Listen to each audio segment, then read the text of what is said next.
শহীদুল ইসলাম বাবুল, এতদিন আমরা দেখেছি যে নির্বাচন নিয়ে ভিন্ন ভিন্ন অবস্থানে ছিল বিএনপি জামায়াত। বর্তমান সময় আমরা নির্বাচন নিয়ে যে অবস্থান দেখছি বিএনপি জামায়াতের প্রায় কাছাকাছি বলা যায়। এর আগে আমরা জানতে পেরেছি লন্ডনে খালেদা জিয়ার সঙ্গে জামায়াতের আমিরের সাক্ষাৎ হয়েছে। আবারও কি জামায়াত বিএনপি শিবিরে ফিরতে যাচ্ছে? আমি জানি না জামাত বিএনপি শিবিরে ফিরবে, আমার মনে হয় সেই সুযোগ এবার নাই। রাজনীতি ভিন্ন, বাস্তবতা ভিন্ন, পরিবেশ নতুন রাজনৈতিক একটা পরিবেশ তৈরি হয়েছে বাংলাদেশে। এই বাস্তবতায় বিএনপি জামাত ঐক্য করে নির্বাচন করবে এটা আমার মনে হয় না আর কি। করতে পারে রাজনীতির কৌশল, রাজনীতির বাস্তবতা, এগুলো নিয়ে একটা রাজনৈতিক দলের সাথে ভিন্ন ভিন্ন রাজনীতিতে আলাপ আলোচনা হইতে পারে। ইতিবাচক সম্পর্ক উন্নয়ন করা, এই যে কাদাছড়াছড়ি, বিদ্বেষ, অবিশ্বাস, সন্দেহ, এগুলো দূর করার জন্য সব রাজনৈতিক দলের নেতাদের সাথেই সব রাজনৈতিক দলের নেতাদের কথা হওয়া প্রয়োজন বলে আমি মনে করছি। কারণ আমরা একটা গণঅভ্যুত্থান পরবর্তী একটা বাংলাদেশে সেই খিস্তি খেয়রের রাজনীতি, সেই চরিত্র হননের রাজনীতি, সেই বিদ্বেষপূর্ণ রাজনীতি আমরা চাই না আর বাংলাদেশে। এবং নতুন প্রজন্ম প্রত্যাশাও সেটা। আর কত বলেন আপনি, এই যে রাজনীতির চরিত্র হনন, রাজনীতির নামে ক্লাউনদের বক্তব্য, বিবৃতি, বিদ্বেষ, খিস্তি খেয়র, এই রাজনীতি থাকা উচিত। সেই জন্য প্রত্যেকটা রাজনৈতিক দলের সাথেই প্রত্যেকটা রাজনৈতিক দলের আস্থার সম্পর্ক থাকার প্রয়োজন আছে।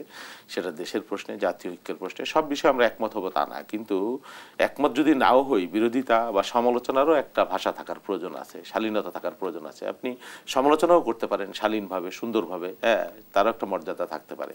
সেই দিক থেকে এটাকে আমি পজিটিভলি দেখছি। এর আগে বিএনপি নেতাকর্মীরা জানিয়েছিল যে ডিসেম্বরের নির্বাচনের দাবি নিয়ে তারা রাজপথে নামবে, আন্দোলনে নামবে, এমন কোনো পরিকল্পনা সামনে?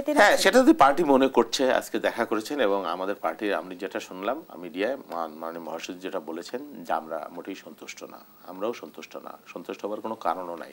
এখন পার্টির নীতি নির্ধারকরা যদি মনে করে যে না, সরকারের বিরুদ্ধে, আমরা তো এখন পর্যন্ত সরকারের বিরুদ্ধে কোনো কর্মসূচি পালন করিনি, বরং সমর্থনই দিয়ে আসছি এবং এটাও বলেছি যে এই সরকারকে ব্যর্থ হতে দেওয়া যাবে না। এখন সরকার যদি সেই সমর্থন না নিয়ে সেই সমর্থনের মধ্যে মানে কি বলবো, সন্দেহ, অবিশ্বাস তৈরি করতে চায় বা একটা আস্থাহীনতার পরিবেশ তৈরি করতে চায়, তার দায়িত্ব সরকারকেই নিতে হবে। বিএনপি কর্মসূচি দিবে কবে বা দিবে কিনা সেই বিষয়গুলো পার্টি নীতি নির্ধারক আছেন, ওনারা নিশ্চয়ই আলোচনা করবেন, আলোচনা করে যদি মনে করেন তো দিবেন।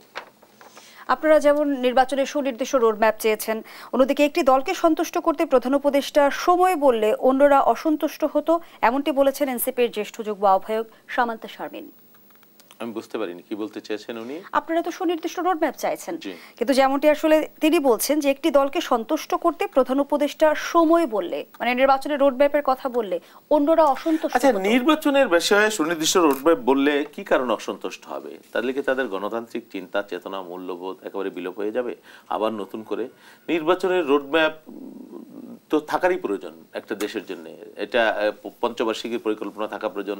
একটা অন্তর্বর্তী সরকার, তাদের একটা পরিকল্পনা থাকবে না, সেটা মানুষ জানবে না। মানুষের মধ্যে সন্দেহ আছে, অবিশ্বাস আছে, অনাস্থা আছে, শঙ্কা আছে যে কোন দিকে যাচ্ছে। আর একটা অনির্বাচিত সরকার দেশের মধ্যে আছে, দেশের অর্থনৈতিক বাস্তবতা, নানান ধরনের সংকট।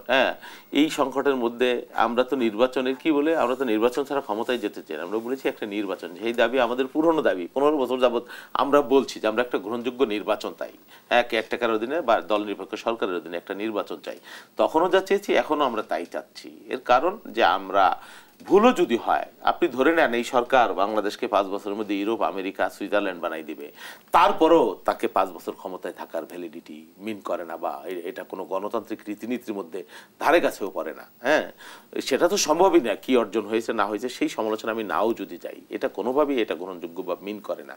আমরা নির্বাচনের একটা রোডম্যাপ, যদি উনি বলতেন যে ডিসেম্বর না, ডিসেম্বরের মধ্যে আমরা করবো, যেটা ইতিপূর্বে উনি বলেছেন, তাহলে আমরা বলিনি যে কালকে নির্বাচনের তারিখ দিয়ে দেন, এরকম আমরা বলিনি। আমরা বলেছি যে আপনি সুনির্দিষ্ট একটা রোডম্যাপ দেন, কারণ মানুষের মধ্যে সন্দেহ, অবিশ্বাস, অনাস্থা বা উদ্বেগ আছে নির্বাচন নিয়ে। কিন্তু আমরা দেখছি এনসিপির সাথে বিএনপির প্রত্যাশার জায়গায় এক ধরনের ফারাক তৈরি হচ্ছে। এনসিপি যেমনটি বলছে তারা ন্যূনতম সংস্কার না, তারা মৌলিক সংস্কার, কাঠামোগত সংস্কার চাইছে।